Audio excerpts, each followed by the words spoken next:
সম্মানিত দর্শক, আমন্ত্রণ জানাচ্ছি ইউসিবি পিএলসি টু দি পয়েন্টে। আমি তারিকুল ইসলাম মাসুম। যেখান থেকে যুক্ত হয়েছেন শুভেচ্ছা সবাইকে, ভালো আছেন সেই প্রত্যাশা রেখে শুরু। আজকের আলোচনার বিষয় ঐক্যমতে ভিন্নমত। স্টুডিওতে আলোচনার জন্য এই মুহূর্তে উপস্থিত আছেন কামাল উদ্দিন সবুজ, যিনি দৈনিক দেশ রূপান্তর পত্রিকার সম্পাদক এবং সাবেক সভাপতি জাতীয় প্রেস ক্লাব। আপনাকে স্বাগত জানাচ্ছি। সম্মানিত দর্শক, আমাদের সাথে আরও উপস্থিত আছেন ব্যারিস্টার শামীম হায়দার পাটোয়ারি, সাবেক সংসদ সদস্য এবং প্রেসিডিয়াম সদস্য জাতীয় পার্টি। আপনাকে স্বাগত জানাচ্ছি। শুরুতে বলছিলাম ঐক্যমতে ভিন্নমত। ঐক্যমত একটা অনেক বড় প্রক্রিয়া, এর মধ্যে ছোট ছোট ভিন্নমত থাকে, কিছু কিছু ভিন্নমত অ্যালাউ করেই ঐক্যমত হয়। বাংলাদেশে এই মুহূর্তে জাতীয় ঐকমত্য কমিশন রাজনৈতিক দলগুলোর সাথে সংলাপ করছে, কোথাও ঐক্যমত দেখা যাচ্ছে, কোথাও কোথাও দ্বিমতও আছে। আমরা জানছি প্রতিদিনে, আজও সিপিবির সাথে বৈঠক হচ্ছে। কামাল উদ্দিন সবুজ, আপনাকে দিয়ে শুরু করতে চাই। আজই বিএনপির একজন প্রভাবশালী নেতা আমির খসরু মাহমুদ চৌধুরী বলেছেন, আমরা তো ঐক্যমতের জন্য বসে আছি, কিন্তু দেখতে পাচ্ছি না ঐক্যমত্য কোথায়। কোথায় ঐক্যমত্য? ধন্যবাদ। এটা আজকে বলেছেন মনে হয় আমির খসরু মাহমুদ চৌধুরী। এটা মাঝে মাঝে আমরা 5ই আগস্টের পর আমরা যেটা দেখতে পেরেছি সেটা হচ্ছে যে যারা স্টেক হোল্ডার ছিলেন এই 5ই আগস্টের এই গণ অভ্যুত্থানের, বিএনপি সহ অন্যান্য, তখন কিন্তু ভিন্ন একটা বিষয় ছিল যে শেখ হাসিনার সরকারের পতন। তো সেটা হওয়ার পর যখন অন্তর্বর্তীকালীন সরকার প্রফেসর ডক্টর ইউনূসের নেতৃত্বে সরকার গঠন করলো এবং নানা ধরনের নির্বাচন, সংস্কার, ঐক্যমত কমিশন সহ নানা বিভিন্ন বিষয় নিয়ে তারা যখন আলোচনা শুরু হলো, তখন মাঝে মাঝে ভিন্ন সুর দেখা গেছে, এখনও দেখা যাচ্ছে। তারই প্রক্রিয়ার অংশ হিসেবে আমির খসরু মাহমুদের এই বক্তব্য বলে মনে হচ্ছে। আবার দেখা যায়, আবার বিভিন্ন ইস্যুতে আবার সবাই ঐক্যমতের ব্যাপারটাও দেখা যায়। যেমন কিছুদিন আগে যে আওয়ামী লীগের কর্মকাণ্ডকে নিষিদ্ধ করা হলো পরশুদিন, এবং তার অঙ্গ সংগঠন কালকে যেটা অধ্যাদেশ জারি হয়েছে, সেখানে তো আবার সবাইকে একই সুরে কথা বলতে দেখলাম, বিএনপি, জামাত, এনসিপি সহ বিভিন্ন রাজনৈতিক দল। তাই কাজেই এগুলো আছে, এগুলো থাকবে। তা কথাটা হচ্ছে যে এখন যে অবস্থা 9 মাসে দাঁড়িয়েছে, মনে করেন গত 2-3 দিন যে ডেভেলপমেন্ট, এই ডেভেলপমেন্টের নিয়ে হয়তো অনেক কথা আসতে পারে। বাট একটা জিনিস কি দেখেন, বাংলাদেশের দুর্ভাগ্য হচ্ছে যে গত 17-18 বছরে যারা জোর করে ক্ষমতায় বসেছিল, তারা এমন কর্মকাণ্ড পরিচালনা করেছে, তারা আর নিজেদেরকে রাজনৈতিক দল হিসাবে প্রতিষ্ঠিত করতে পারে না, কারণ তারা রাজনীতিটা করে নাই। রাজনীতি যদি করতো তাহলে 2009 নির্বাচনের পরে, 8 নির্বাচনের পরে যে নির্বাচনগুলি হলো, নির্বাচনগুলি করতে কিন্তু দেয় নাই কিন্তু। তো এর অর্থ হচ্ছে একটা রাজনৈতিক দলের যখন জনগণের উপর আস্থা চলে যায়, মানুষের উপর বিশ্বাস চলে যায়, যখন বুঝতে পারে যে তাদের জনপ্রিয়তা নাই এবং একটা সুষ্ঠু নির্বাচনের মাধ্যমে ক্ষমতায় আসতে পারবে না, তখন এই ধরনের কর্মকাণ্ড করে। এবং দুর্ভাগ্যজনক হলেও সত্য, এই দলটি কিন্তু স্বাধীনতা যুদ্ধের নেতৃত্ব দিয়েছে বলে এককভাবে দাবি করে, কিন্তু সব কিছুকে মানে একটা সিন্ডিকেটের মধ্যে নিয়ে গেছে রাজনৈতিক দল। আপনি দেখেন এখন হলো বিএনপি সবচেয়ে বড় রাজনৈতিক দল। এই বিএনপিকে নিশ্চিহ্ন করার জন্য হেন কিছু করেনি তারা, কোনো নেয় নাই, যে ব্যবস্থা নেয় নাই যে করার জন্য। তারপরে তাদের বড় বড় নেতাদের গুম হয়ে গেছে, হত্যাকাণ্ডের শিকার হয়েছে, কিন্তু তখন এগুলো কি রাজনৈতিক প্রক্রিয়ার অংশ? এগুলো কি থাকে? এগুলো রাষ্ট্রীয়ভাবে হয়েছে এবং এগুলোর এখন প্রমাণ মিলছে। এখন দেখেন, কালকে শেখ হাসিনাকে আপনার বলা হচ্ছে যে আপনার যে বিচার প্রক্রিয়া শুরু করার এর জন্য তার 5টা চার্জ আনা হয়েছে মানবতা বিরোধী অপরাধ কাজে, এবং তার প্রমাণও আছে। তো এখন তাহলে কি দাঁড়ালো? আসলে দাঁড়াতে হচ্ছে যে এই জিনিস, এবং উনি কিন্তু দেখেন, উনি 5ই আগস্টের আগ পর্যন্ত যেসব কথাবার্তা বলতেন, যে এগুলি আমরা যদি অডিও দেখি, এগুলো যদি ভিডিও দেখি, সেই কথাগুলি দেখেন উনার নেতা কর্মী সবাইকে রেখে উনি নিজে চলে গেলেন। উনি তো ফেস করতে পারলেন না। উনি যে এত বড় দলের নিজেদেরকে দাবি করেন, উনি কিন্তু ফেস করতে পারলেন না। না পেরে উনি ওনার আজকের যে পরিণতি, এটার জন্য উনি নিজেই দায়ী। তো কাজেই এই ধরনের কর্মকাণ্ড করলে দেশের রাজনীতি সব কিছু ক্ষতিগ্রস্ত হয়, মানুষও বিপদগ্রস্ত হয়, মানুষকে বিপদগ্রস্ত করে উনি এই ঘটনা ঘটেছে। এখন আজকে যারা আছে রাজনীতি করছে, যারা এর আগে রাজনীতি করতে পারে নাই, তারা এখন রাজনীতি করছে, মাঠে আছে, বক্তব্য রাখছে। তারা এখন কেউ নির্বাচন চায়, সংস্কারের ব্যাপারে তাদের নানা মত আছে। সংস্কারের বিষয়ে আমির খসরু মাহমুদ চৌধুরী আরো বলেছেন যে আমরা সংস্কার হতে হবে গণতান্ত্রিক প্রক্রিয়ায়, আমরা সংস্কারের মালিকানা কাউকে দেইনি। ঠিক আছে, সংস্কার তো আসলে এটা তো চলমান প্রক্রিয়া, এটা আমি বিভিন্ন সময় বলি। এটা এখন সংস্কার যে এই গভর্নমেন্ট আসার পর শুরু হয়েছে তা তো না, সংস্কার আগেও হয়েছে। এই গভর্নমেন্ট যদি অনেক সংস্কারও করে তারপরেও কিন্তু সংস্কার থেকে যাবে। কাজেই সংস্কারের কথা বলেন, নির্বাচনের কথা বলেন, এখন যারা স্টেক হোল্ডাররা আছে তারা যদি ঐক্যবদ্ধ না থাকে, তারা যদি বিভিন্ন নির্বাচনের প্রশ্নে, সংস্কারের বিভিন্ন প্রশ্নে ঐক্যবদ্ধ না থাকে, তাহলে আবারও বিপদগ্রস্ত হতে পারে। ধন্যবাদ আপনাকে। ব্যারিস্টার শামীম হায়দার পাটোয়ারী, আপনাকে অনেকদিন পর পেলাম। বর্তমান রাজনৈতিক প্রেক্ষাপট এবং যে ঐক্যমত কমিশন কাজ করছে, সংস্কারের কাজ করছে, এগুলো আপনি আপনার দল জাতীয় পার্টির পক্ষ থেকে কীভাবে দেখছেন? দেখুন, এটা ঐক্যমত কমিশন বলার সুযোগ নাই, এটা অনৈক্যমত কমিশন। এটা তো অবশ্যই আওয়ামী লীগ তাদের, আমি 8 থেকে 13টা খুব একটা বলবো না, বাট 13 পরবর্তী সময় থেকে পরের 10-11 বছর নির্বাচন প্রক্রিয়াকে অবশ্যই তারা ধূলিসাৎ করেছে, গণতন্ত্রকে ধূলিসাৎ করেছে, অনেক মানুষ মারা গেছে, অনেক দুর্নীতি হয়েছে। কিন্তু বাংলাদেশের নাগরিকের একটা অংশ ওই দলে আছে। জাতীয় পার্টিকে অনেকে ব্লেম করতে পারেন, কিন্তু জাতীয় পার্টি এদেশে কোনো হত্যাকাণ্ডও করেনি, কোনো লার্জ স্কেল দুর্নীতি, কোনো ইলেকশনে পার্টিসিপেট করেছে। বামপন্থী অনেক আছে, এদের অনেকে মুক্তিযুদ্ধ বিশাল ভূমিকা রেখেছে, বিশাল ভূমিকা। এমন অনেক বামপন্থী নেতা আছে যারা 13 বছর 10 বছর আওয়ামী লীগের সাথে ছিল, তার আগের 30 বছর প্রতিটি আন্দোলনে তারা অংশগ্রহণ করেছে, এমন অনেকে আছে। এখন একটা বিশাল অংশকে বাদ দিয়ে ঐক্যমত কমিশন হতে পারে না, বিশাল অংশকে বাদ দিয়ে আংশিক ঐক্যমত কমিশন হতে পারে, এবং এটা চাপিয়ে দেওয়া রিফর্ম হবে। দেখুন, এটা কোনো সুলতানি আমল না, অথবা এটা কোনো প্রাচীন ভারত বা প্রাচীন আমল না যে একটা রাজ্যকেও দখল করবে, করে আগের সবাইকে বাদ দিয়ে যারা দখল করবে তারাই সব চালাবে। রাজপথের যারা হিরো তারা সব কিছু ছুঁড়ে ফেললেও সংবিধান মানবাধিকারকে ছুঁড়ে ফেলতে পারবে না, উচিত না, টেকসই হবে না, গ্রহণযোগ্য হবে না। এখন আমি মনে করি সেই ক্ষেত্রে ঐক্যমত কমিশনের উচিত ছিল ফর্মালি ইনফর্মালি সবাইকে ডাকা। ডায়াস, এটা যে কোনো রিফর্মের প্রথম জিনিস হচ্ছে সবাইকে একটা প্ল্যাটফর্মে নিয়ে আসা। আমাদের 70 সালেও সেই অর্থে ঐক্যমত হয়নি, তখনও জামাত ইসলামী আওয়ামী লীগের বিরুদ্ধে ভোট দিয়েছিল, বা 71 সালে জামাত সরাসরি বাংলাদেশের জন্মের বিরোধিতা করেছিল, বাট একটা বিশাল মেজরিটি ছিল, বামপন্থী, ডামপন্থী, ভাসানী, মুজিব সবাই মিলে একটা ঐক্যমত হয়েছিল। 90 সালের পরে তো একটা ফ্রেমওয়ার্ক করা হলো, সেটা জাতীয় পার্টি মানতে না চেলেও মেনে নিয়েছে বৃহত্তর স্বার্থে, সেটা একটা ঐক্যমত বলা যেতে পারে। এই মুহূর্তের ঐক্যমতে পার্সেন্টেজ অফ পিপলের পার্টিসিপেশন কত আমি অ্যাকুরেটলি যাব না, বাট অবশ্যই সেটা 70%, 80% হতেই পারে না। তাহলে আপনি একটা অংশকে বাদ দিয়ে ঐক্যমত করছেন, একটা অংশকে বাদ দিয়ে ডিসিশন নিচ্ছেন, আপনি একটা অংশকে বাদ দিয়ে রিফর্ম করতে চাচ্ছেন, আপনি একটা অংশকে বাদ দিয়ে দেশ চালাতে চাচ্ছেন। ওই একটা অংশ এক সময় অবশ্যই রিয়্যাক্ট করবে, কারণ সে দেশের নাগরিক। সে যদি অপরাধী হয় তার আপনি সাজা দেন, আপনি সাজা কিন্তু দিচ্ছেন না। 8 মাসে আপনি একটা সাজা দিতে পারেন নাই, 8 মাসে বাংলাদেশে একটা রায় হয় নাই। আপনি সাজা না দিয়ে উল্টো কি করলেন, আদালতে বিচার শেষ না হওয়া পর্যন্ত আওয়ামী লীগের কার্যক্রম বাতিল। পৃথিবীর কোনো দেশে কি এরকম আইনে কোনো বিধান আছে যে আদালতের রায় না হওয়া পর্যন্ত বাতিল হবে? আদালতের রায়ের আলোকে বাতিল হবে, অথবা সরকার এক্সিকিউটিভ পাওয়ার দিয়ে স্থায়ীভাবে বাতিল করবে, অথবা সাময়িকভাবে বাতিল করবে। তাহলে আপনি আদালতের মামলার উপর ডিপেন্ড করে একটা সিদ্ধান্ত পেন্ডিং রাখার কোনো বিধান কিন্তু ওই আইনে নাই। সন্ত্রাস দমন আইনে কোথাও বলা নাই যে আদালতের চলাকালীন অবস্থায় আপনি কি করবেন, এটা বলা নাই।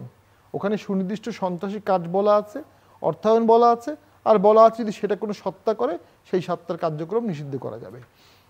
আদালত শব্দটা কোত্থেকে আসলো? আমি মনে করি এটা একটা লেজিসলেটিভ এরর, ডেফিনেটলি ওই যে সার্কুলারটা দিয়েছে। দেন আসেন সেই সার্কুলারটা একটা অস্থায়ী অর্ডার, এটাতে স্থায়ী অর্ডার বলা যাবে না, ডেফিনেটলি আমি শেষ করে দিচ্ছি। অস্থায়ী অর্ডারটা চলে গেল নির্বাচন কমিশনের কাছে। নির্বাচন কমিশন সে অস্থায়ী আদেশের ভিত্তিতে সাময়িকভাবে আবার আওয়ামী লীগের নিবন্ধন নিষিদ্ধ করলেন বা স্থগিত করলেন। নির্বাচন কমিশনের কি অস্থায়ী আদেশের ভিত্তিতে অস্থায়ী নিবন্ধন স্থগিত করার অধিকার বা ক্ষমতা আছে? এই সবই কিন্তু আইন অনুযায়ী করা যেত, কিন্তু আইন অনুযায়ী করা হলো না। এবং নির্বাচন কমিশনে আমি যতটুকু মনে পড়ে রেজিস্ট্রেশন বাতিলের অনেকগুলো গ্রাউন্ড আছে পলিটিক্যাল পার্টি, তার মধ্যে একটা হচ্ছে যদি সরকার থেকে ব্যান করে দেয়। সরকার থেকে ব্যান করেনি, সরকার যদি ব্যান না করে তো নির্বাচন কমিশন স্থগিত করবে কিভাবে? তাতে সে একই হলো, সরকার যা চাচ্ছে নির্বাচন কমিশন তার আগেই তা করে দিচ্ছে। সেটা প্রতিফলন কি ভোটে পড়বে না? সেটা প্রতিফলন কি প্রশাসনে পড়বে না? তাহলে ভোটগুলো তো 14-18 মতো হওয়ার সম্ভাবনা আছে, 24-এর মতো হওয়ার সম্ভাবনা আছে।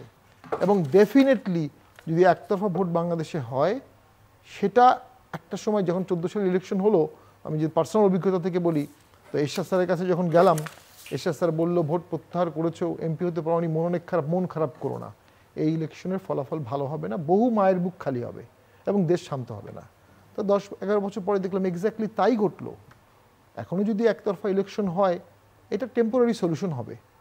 আওয়ামী লীগের নিজে থেকে রিফর্ম হওয়া উচিত ছিল, ইন দ্য মিন টাইম নিজে থেকে কনসোলেশন দেওয়া উচিত ছিল, কি করলে তারা জনগণের কাছে গ্রহণযোগ্য হবে, ছাত্রদের কাছে গ্রহণযোগ্য হবে, সুধী সমাজের কাছে গ্রহণযোগ্য হবে, অন্তর্বর্তী সরকারের কাছে গ্রহণযোগ্য হবে। তারা কি জিয়া রহমানের সাথে বসে প্যাসেজ ক্রিয়েট করেনি? 79 বা 78-এ যে ভোট হলো, আলোচনার টেবিলে আওয়ামী লীগকে কয়টা আসন দেওয়া হবে এটা নির্ধারণ হওয়ার পরে আওয়ামী লীগ ভোটে গেছে টু সেভ আওয়ামী লীগ। তো আওয়ামী লীগের উচিত ছিল যে কোনো মূল্যে সেরকম একটা প্যাসেজ ক্রিয়েট করে ফেলা, তারা করেনি কিনা বা চেষ্টা করেনি আই ডোন্ট নো, সেটা রাজনৈতিকভাবে ভুল হয়েছে। আমি যেটুকু রাজনীতি বুঝি, বিএনপি তার বাইটিং পাওয়ার হারিয়ে ফেলল। বিএনপি লার্জেস্ট পপুলার পার্টি, দুর্নীতির অভিযোগ বিএনপির বিরুদ্ধে আছে, ক্ষমতা অপব্যবহারের অভিযোগ বিএনপির বিরুদ্ধে আছে, তারপরেও বিএনপিকে সবাই সফট পাওয়ার হিসাবেই জানে, ইনক্লুসিভ হিসাবে জানে, তুলনামূলক আওয়ামী লীগের মতো খারাপ ভাষায় কথা বলে না, অ্যাগ্রেসিভ দল না, এটা কাঠামোগত সবাইকে নিয়ে চলার মতো একটা দল, অতীতে অনেক নিদর্শন আছে। যখন আওয়ামী লীগের নিবন্ধন বাতিলের দাবি আগেও উঠেছিল, তখন কিন্তু বিএনপি বলেছিল যে না, আমরা কোনো দলের নিষিদ্ধ চাই না, সকলকে নিয়েই চাই। এই বিষয়টা সেটেল হয়ে গিয়েছিল। পরে যখন আবার এটা রেইজ হলো, ঠিক এই সময় বিএনপির হেজিটেশনটা আমি মনে করি বিএনপিকে একটা দীর্ঘমেয়াদী ফাঁদে ফেলে দিয়েছে। বিএনপি এখন পর্যন্ত রাষ্ট্রপতির বাতিল করা নিয়ে যখন গিয়েছিল, রাষ্ট্রপতিকে পদত্যাগ করানো নিয়ে, সেটা বিএনপি আটকাতে পেরেছিল। আমাদের জুলাই ঘোষণা বা আমাদের স্বাধীনতা ঘোষণাকে বাদ দেওয়ার ব্যাপারে বিএনপি বলেছিল যে এটা যুক্তিসঙ্গত না। দেন আওয়ামী লীগ বাতিলের, সংবিধান বাতিলের ব্যাপারে বলেছিল সংবিধান বাতিল করার প্রয়োজন। অর্থাৎ দেশের স্ট্যাবিলিটির স্বার্থে কঠিন পরিস্থিতিতেও বিএনপি 5টা সঠিক সিদ্ধান্ত নিয়েছিল এবং 5টাই বাস্তবায়ন হয়েছিল। এখন একটা বড় সিদ্ধান্ত বিএনপিকে ছাড়াই বাস্তবায়ন হয়ে গেল। বিএনপি এখন কামড় দিতে পারলেও অনেকে ভাববে তার দাঁত নাই। আর আচ্ছা, আসবো আপনার কাছে। কামালউদ্দিন সবুজ, বিএনপি এখন কামড় দিতে পারলেও তার দাঁত নাই, বাইটিং পাওয়ার হারিয়েছে, আপনি কি তাই মনে করেন? না, আমি তা মনে করি না। কারণ মনে করি না এই কারণেই, বিএনপিরও তো অনেক আলোচনা সমালোচনা হইতে পারে, এটা থাকতেই পারে এবং আছেও। কিন্তু এই মুহূর্তে বাংলাদেশের অ্যাজ অফ টুডে বিএনপি হচ্ছে সবচেয়ে বড় রাজনৈতিক দল, এতে কোনো সন্দেহই নেই।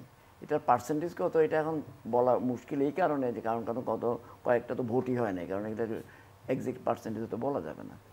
কিন্তু প্রশ্নটা হচ্ছে তারা তাদের নিজস্ব কতগুলি চিন্তাভাবনা আছে নিশ্চয়ই, দলীয়ভাবে তারা একটা ভাবেন কীভাবে কথা বলবেন। যেমন উনি যেটা বললেন যে কিছুদিন আগে আওয়ামী লীগ নিষিদ্ধ করার ব্যাপারে তারা এক ধরনের মত দিয়েছে, এখন আবার দেখা গেল যে তারা এটাকে সমর্থন করেছে অন্যান্য রাজনৈতিক দলের সঙ্গে। এখন যেটা বিষয়টা হচ্ছে যে পাবলিক পালসটা বোঝার একটা ব্যাপার আছে। বিষয় এখন হচ্ছে আপনি যত কথাই বলেন না কেন, আওয়ামী লীগ নিজেকে নিজে একেবারে অনেকটা নিঃশেষ করে দিয়েছে এবং এটা করার কারণেই আজকে কিন্তু এরকম অনেক ঘটনার অবতারণ মানে আমরা দেখতে পাচ্ছি এবং তারাই তাদের এই আজকের এই অবস্থা যে পরিণতি ভোগ করছে। তো কাজে এটা আপনি মানুষের কাছে দোষ দিতে পারবেন না এবং অন্য রাজনৈতিক দলেরও দোষ দিতে পারেন, তারা নিজেরাই তো দৌড়ের উপর ছিল। এখন বিএনপি ন্যাচারালি চাইবে যে একটা গ্রহণযোগ্য নিরপেক্ষ নির্বাচন হোক এবং সেটার জন্যই তারা নানা ধরনের কথা বলছে এবং সেটা করার জন্য তারা চেষ্টা করবে। এবং যেখানে ন্যাচারালি যেখানে তারা এবং তারা পাবলিক পালসটা বুঝে, যদি তারা বুঝতে পেরেছে যদি পাবলিক পালস যেটা সেটাকে যদি রিড করতে না পারে, তাদের রাজনীতি পিছিয়ে যাবে, তাদের ভোট কমে যাবে, তাদের অন্যান্য রাজনীতির ক্ষেত্রে তাদের সমস্যা তৈরি হতে পারে। তো কাজে আমার ধারণা সেই অবস্থান থেকে তারা এই কথাগুলি বলছে, এই চেঞ্জগুলি করছে। তো এখন আপনি যেটা বললেন যে দাঁত থাকলেও কামড় দিতে পারবে কিনা? না, এটা মনে হয় ঠিক না। কারণ তারা এখনো কোটি কোটি মানুষের সমর্থন মানে তারা মানে এনজয় করে, এবং সঠিকভাবে নির্বাচন হলে বাংলাদেশের এখন একটা পারসেপশন আছে যে তারাই হয়তো ক্ষমতা যাবে বা তাদের নেতৃত্বাধীন জোটই হয়তো ক্ষমতা যাবে। কিন্তু সেই সঠিক নির্বাচন হবে কি না, সেই সঠিক নির্বাচনকে দাবি আদায় করার জন্য বিএনপি নানা ধরনের প্রেশারের মধ্যে রাখতে চায় এই সরকারকে, এবং সেটাই মনে হয় রাখছে রাজনৈতিক কৌশল হিসেবে।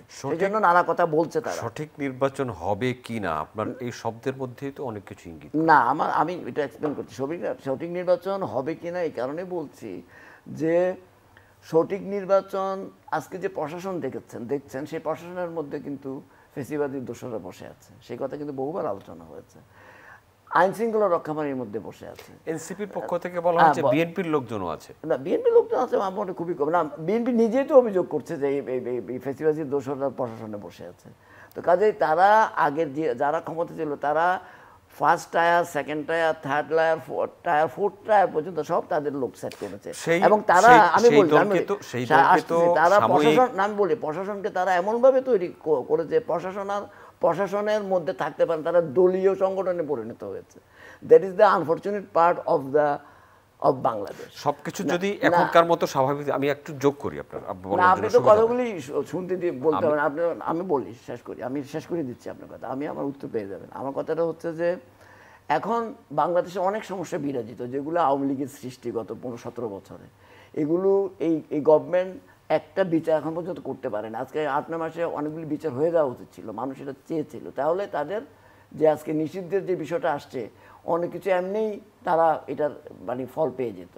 কিন্তু এগুলো না করলে হয় কি, এইসব বিচার যদি না করে তাহলে মানুষ একটা পারসেপশন দাঁড়াতে পারে যে এই ধরনের বাংলাদেশের জনগণের বিরুদ্ধে অবস্থান নিয়ে এদেশের লুপ্তরাজের রাজ্য কায়েম করে এদেশের মানুষকে হত্যা, গুম সহ মানবাধিকার লঙ্ঘন করা, সে এত অন্যায় করার পর যদি কোনো বিচার না হয় সঠিক পথে এবং দ্রুত সময়, তাহলে তো বাংলাদেশ বারবার তার পথ হারাবে। তো কাজেই বিচারটা দ্রুততম সময় করা উচিত ছিল, এখনও সময় আছে করা উচিত, এবং আইনি প্রক্রিয়ার মাধ্যমে সব কিছু করে বাংলাদেশকে আবার ট্র্যাকে আনা উচিত বলে আমি মনে করি। আমি যেটা বলতে চেয়েছিলাম, নির্বাচন কমিশন তো নিবন্ধন সাময়িক স্থগিত করেছে, তো ওই দলটি তো আর নির্বাচনে আসতে পারছে না এখন পর্যন্ত। তাই মনে হচ্ছে। তাহলে কি যারা ওই ফার্স্ট, সেকেন্ড, থার্ড, ফোর্থ টায়ারে আছে তারাও ভূমিকা রাখতে পারতে পারে? কারণ বাংলাদেশে তো সমস্যা হয়ে গেছে কি, মানে আপনি তো যে কোনো জায়গায় তারা স্যাবোটাইজ করতে পারে। কারণ তাদের হচ্ছে কি, তারা যখন জানে যে তাদের এখন কোনো একটা সঠিক মানে একটা স্বাভাবিকভাবে ফিরে আসার কোনো অবস্থান নাই, এবং কবে ফিরে আসবে এটা তারা জানে না। তারা এবং তাদের সহযোগীরা তারা বিদেশে বসে দেশে বসে নানা ধরনের ষড়যন্ত্রের মধ্যে লিপ্ত আছে। তারা চায় যে এই ডেমোক্রেটিক প্রসেসকে দিতে, কারণ তারা চায়, তাদের আসলে কোনো জনসমর্থন তেমন নাই আসলে। যেহেতু জনসমর্থন নাই, শেষ করি যেমন, তো কাজে তারা বাঁকা পথে আসার চেষ্টা করবে এবং সেটাই করছে সেটা। এবং তারা ওটাকে তো দলীয় পর্যায়ে নিয়ে গেছে, কারণ প্রশাসনে যারা লোক আছে তারা কিন্তু জনগণের পক্ষে কাজ করে না। কারণ তাদের সাইকি নষ্ট হয়ে গেছে, তাদের সাইকির মধ্যে চলে গেছে যে তারা একটি দলের কর্মী বা নেতা হিসেবে আচরণ করে। ধন্যবাদ আপনাকে ব্যারিস্টার শামীম হায়দার পাটোয়ারী। কামালউদ্দিন সবুজ, আপনার বক্তব্যের জের ধরে অনেকগুলো কথা বললেন। সাম্প্রতিক সময়ে সাবেক রাষ্ট্রপতি আব্দুল হামিদের বিদেশ যাওয়া এবং একজন সংসদ সদস্য ওর স্ত্রী আন্দামির রহমান পার্থর স্ত্রী, তিনিও বিদেশ যাওয়ায় বাধা পেয়েছেন। আইনগতভাবে এই বিষয়গুলো যদি একটু বিশ্লেষণ করতেন।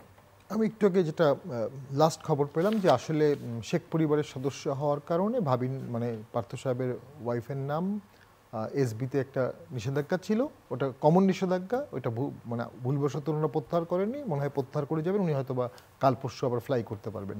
তো ওইটা মনে হয় কোনো সমস্যা না। আর সাবেক রাষ্ট্রপতি আব্দুল হামিদ সাহেবের যে কোনো পট পরিবর্তনের পরেই ফ্লাইট রেস্ট্রিকশন, ট্রাভেল রেস্ট্রিকশন এটা সরকার দিতেই পারে, এটা খুব নর্মাল এবং এটি স্বাভাবিক। কারণ অনেকে পালিয়ে যাবে, অনেকে টাকা নিয়ে পালাবে, অনেকে কনস্পাইরেসি করবে, এটা খুব নর্মাল।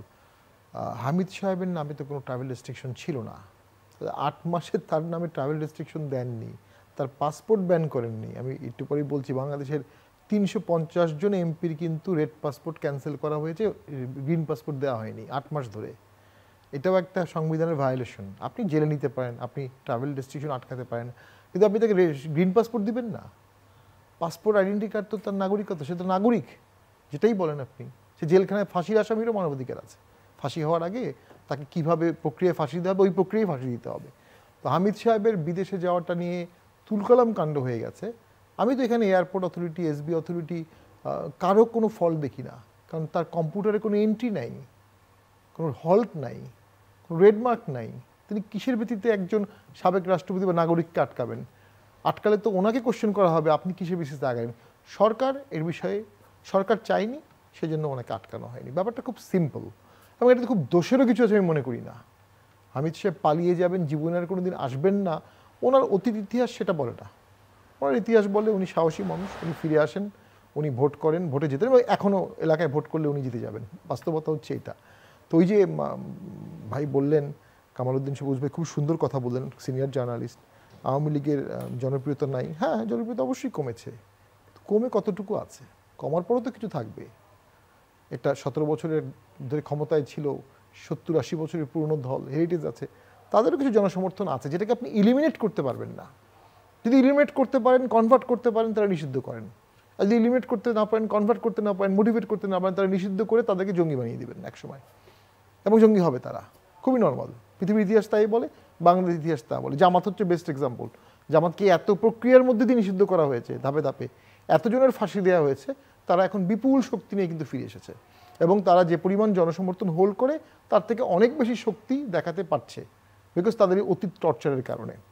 এখন বিএনপি ডেমোক্রেটিক দিক থেকে দেখলে largest political party, popular vote তাদের ম্যাসিভ, এবং বিভিন্ন সময় সারপ্রাইজ ভোটে বিএনপি অনেক ভালো রেজাল্ট করেছে। 2001 সালে করেছে, 91-তে করেছে, দুর্দান্তভাবে রেজাল্ট করেছে। এখন বড় দলের রেসপন্সিবিলিটি বড়, বিএনপির একটা বিশাল রেসপন্সিবিলিটি সামনে আছে, সেটা হচ্ছে নেক্সট ভোটে জয়ী হয়ে দেশটা তাদেরকে 5 বছর চালাতে হবে। এবং সেটা যদি একতরফা ভোটের সরকার হয় বিএনপি, তাহলে ওই একতরফা ভোট নিয়ে কিছুটা বিকলাঙ্গভাবেই সরকার চলতে হবে। আমরা তো 14 থেকে 18 একতরফা ভোট সরকার দেখেছি। সেই সরকার কি বিকল্প ছিল না? সেই সরকার কি মানে ভারতের কাছে একদমই সারেন্ডার করতে বাধ্য হয়নি? ফরেন পলিসিতে কোনো সাহস দেখাতে পারেনি, কেন? একতরফা ভোট। সেই একতরফা ভোট যদি হয়, বিএনপিও সাহসিকতার সাথে মন খুলে দেশ চালাতে পারবে না। এবার একটু আপনার দল নিয়ে কথা বলি। জাতীয় পার্টি নিবন্ধন বাতিলেরও আবেদন আছে। দেখুন, জাতীয় পার্টিকে বাতিল করবেন, জাসদকে বাতিল করবেন, 14 দলকে বাতিল করবেন, আওয়ামী লীগ বাতিল হয়ে গেছে, তাহলে ভোটটা হবে কাকে নিয়ে? মানে খালি মাঠ থাকবে, আপনি খালি মাঠে প্রতি সেকেন্ডে একটা করে গোল দিবেন, 60 মিনিটে 60,000 গোল দিবেন, এটাতে স্যাটিসফ্যাকশন কি আছে? ক্রেডিট কি আছে? এটাতে যোগ্যতা কি আছে? জাতীয় পার্টি অনেক রাজনৈতিক দলের জন্মও হয়েছে। এটা 14 সালেও করা হয়েছিল। 14 সালে গোয়েন্দা সংস্থা প্রচুর রাজনৈতিক দল করেছিল, ওটা মোটেও ইনক্লুসিভ ভোট হতে পারে নাই। আমি মনে করি আওয়ামী লীগ বা এরকম একটা শক্তি মাঠে ছিল বলেই পলিটিক্যাল ভারসাম্য থাকে।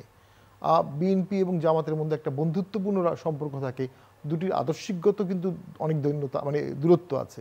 একটা মৌদুতিবাদ আর একটা বাংলাদেশ জাতীয়তাবাদ, দুটোর মধ্যে অসংখ্য পার্থক্য, কিন্তু তারা এক হয় কেন? আওয়ামী লীগকে কমব্যাট করতে। যখন আপনার মাঠে একটা বড় প্রতিপক্ষ থাকবে না, তখন কিন্তু নিজেদের মধ্যেই কামড়াকামড়ি, মারামারি অসম্ভব বেড়ে যাবে। এবং আমি মনে করি ভবিষ্যতে দেখা যাবে যে বিএনপি জামাতের মাঠে প্রচুর মারামারি হবে এবং দেশের স্থিতিশীলতাও থাকবে না। সংসদ যদি আপনি চিন্তা করেন, ধরে নেন আমাদের সব বাতিল হয়ে গেল, বিএনপি ক্ষমতায় গেল এবং বিরোধী দল হলো জামাত, ভোট হতে হবে ভোটের পরে আর কি, ভোটের পরের কথাই বলছি। আমি মনে করি ভোট খুব বেশি দেরি করার সুযোগ সরকার পাবে না চেষ্টা করলেও।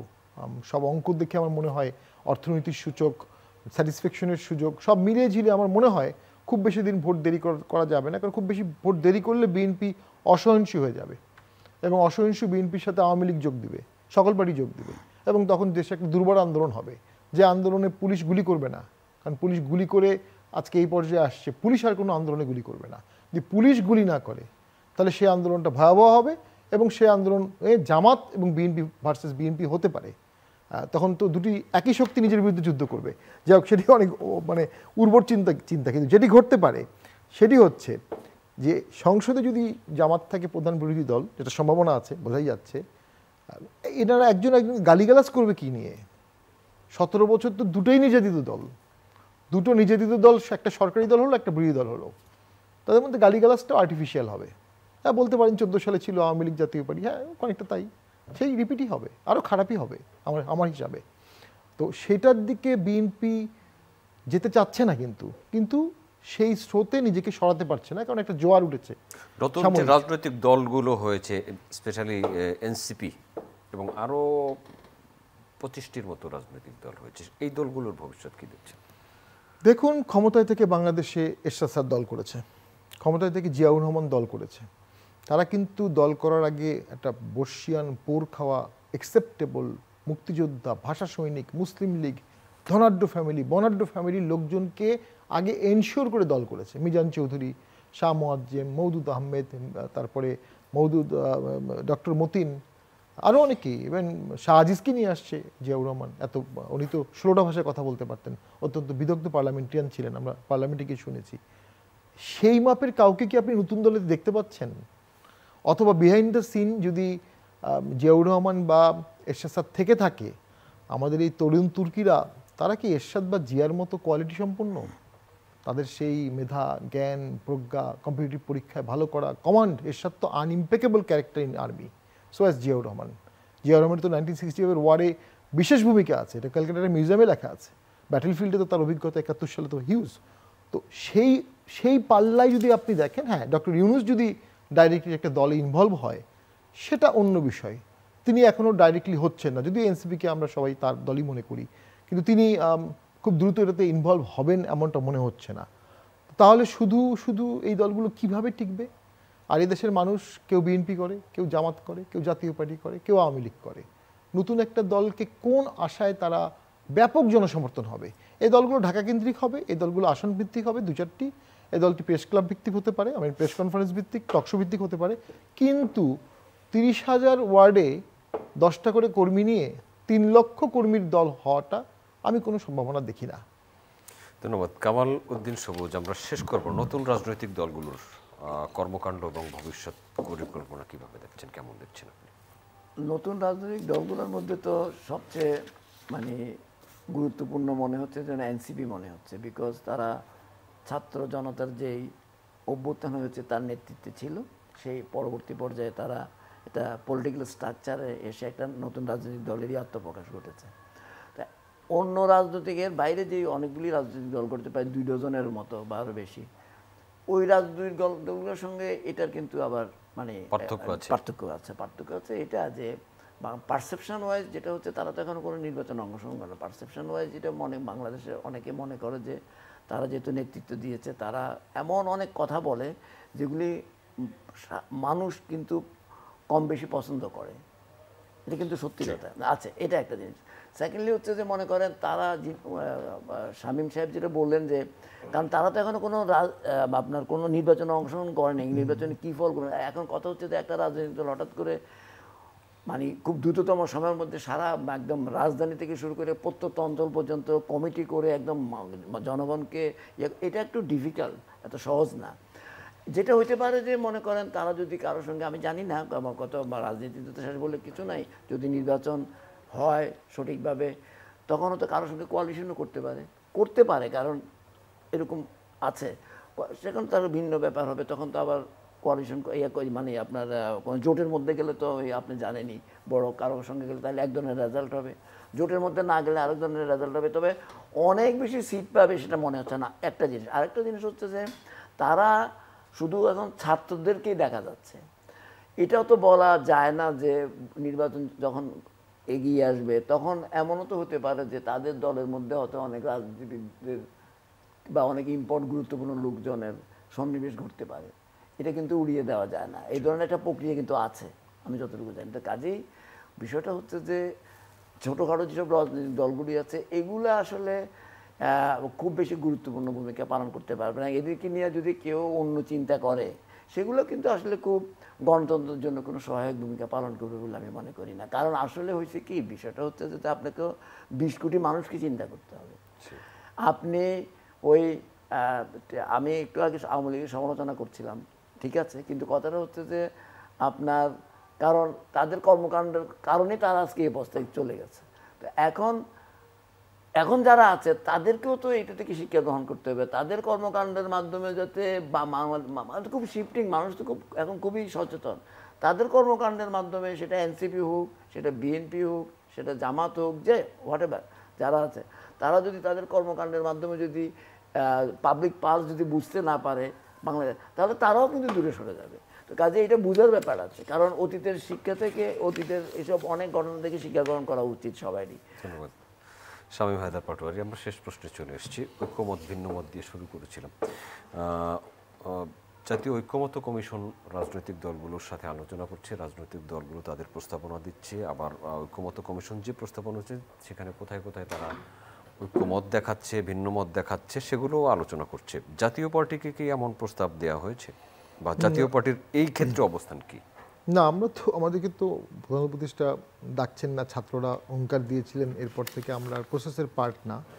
তো সেটা দুর্ভাগ্যজনক। দেশটা আমাদের রিফর্মে আমাদের অংশগ্রহণ করার অভিজ্ঞতাও ছিল, জাতীয় পার্টিতে প্রচুর অভিজ্ঞতা সম্পন্ন লোক আছে, সাবেক মন্ত্রী আছে, 80 দশকের মন্ত্রী আছে। তো সেই সুযোগটি সরকার নিল না। প্রথম কথা হচ্ছে, বাংলাদেশের মধ্যে ডিফিকাল্ট একটা কান্ট্রিতে ডক্টর ইউনূসকে নেলসন ম্যান্ডেলাই হতে হতো। তিনি যদি নেলসন ম্যান্ডেলা না হয়ে মাও সেতুং হয়ে যান, মানে এক সাইডের মতবাদকে গ্রহণ করেন আর সব বাদ দিয়ে দেন, তাহলে এটা দেশের জন্য ভালো কিছু আনবেন। এবং ওনার কাছে আমাদের এই প্রত্যাশাটাই ছিল। এবং আমার মতে উনি যদি শান্তি প্রতিষ্ঠা করতে পারতেন, উনি আরেকবার নোবেল প্রাইজ অনায়াসে বাংলাদেশের জন্যই পাওয়া উচিত, প্রাপ্য, এমনিতে উনি প্রাপ্য সোশ্যাল বিজনেসের জন্য। উনি সেটা না করে ছাত্রদের কথায় অনেককে বাদ দিয়েই দেশ চালাচ্ছেন, অনেককে বাদ দিয়েই সংস্কার করছেন। এবং অলরেডি এর মধ্যে দ্বন্দ্ব দেখা যাচ্ছে। নারী কমিশনের রিপোর্ট নিয়ে ওনার স্ট্রেংথের জায়গাতেই উইকনেস দেখা যাচ্ছে। ওনার যে মেইন স্ট্রেংথ ইসলামিক শক্তি, তারাই কিন্তু নারী কমিশনের রিপোর্টকে বাতিল করেছে। অর্থাৎ ওনার লাইফ লং ফিলোসফি যেটা আছে সেটার সাথে ওনার কন্ট্রাডিকশন হবে। যদি তিনি সবাইকে নিয়ে চলতে, কি অবশ্যই হতে হবে, কারণ তার পাওয়ার বেস চাবে একটা, কিন্তু তিনি বিলিভ করেন আরেকটা ন্যাচারালি। তো এই ক্ষেত্রে যেটা হতো, সবাইকে যদি উনি পাশে রাখতে পারতেন, তাহলে উনি পাওয়ার প্লে করতে পারতেন। তার মতবাদ একজন গ্রহণ করতো, একজন ডিনাই করতো, সেখান থেকে তিনি নিতে পারেন। এখন ওয়ান সাইডেড হওয়ার কারণে ওখানে কোনো ব্যালেন্স করার সুযোগ নেই। রাজনীতি ভারসাম্যের খেলা, রাজনীতিতে ভারসাম্য থাকতে হবে। এক পক্ষ হলে এটা টাইরান্ট হবে। এবং আমাদের ইসলামিক শক্তি অবশ্যই অন্য দেশের মতো উগ্র না, এবং তারা প্রচুর নির্যাতিত ছিল, কিন্তু সন্ত্রাসবাদে যায়নি। কিন্তু ইসলামিক শক্তি যখন যে দেশে বাড়া শুরু করে, এটা বাড়তে বাড়তে কিন্তু ইভেনচুয়ালি এটা আনলিশ লেভিয়াথান হয়ে যায়। এবং এক পর্যায়ে ইরান, তালেবান, আফগানিস্তান এরকম হওয়াটা খুব নর্মাল। এই জন্যই পৃথিবীর সব দেশে এটাকে কন্টেইন করা হয়, মোটিভেট করা হয়। একটা কাউন্টার কালচারাল রেভলিউশন থাকে, একটা কাউন্টার মতবাদ থাকে। দুর্ভাগ্যক্রমে ওই ভূমিকাটা আওয়ামী লীগ পালন করেছিল। এখন অন্য কেউ করবে। যদি অন্য কেউকে করতে দেওয়া না হয়, তাহলে কিন্তু দেশটা একমাত্রিক ইসলামিক দিকে চলে যেতে পারে। সেইটা ডক্টর ইউনূস স্যার কীভাবে গ্রহণ করবে? আর সব মোটা দাগে একটা কথা বলি, উনি মনে করেন, ধরে নিলাম ভোটের সময় উনি কেয়ারটেকার হেড অথবা বর্তমান চিফ অ্যাডভাইজার থাকে, ওনার আমলে একটা একতরফা ভোট হলো, এটার একটা লং টার্ম কনসিকুয়েন্স তো আছেই। উনি তো ইনক্লুসিভ ভোট করার মতো একজন ব্যক্তিত্ব, যার নেতৃত্ব সবাই মেনে নিতে রাজি ছিল।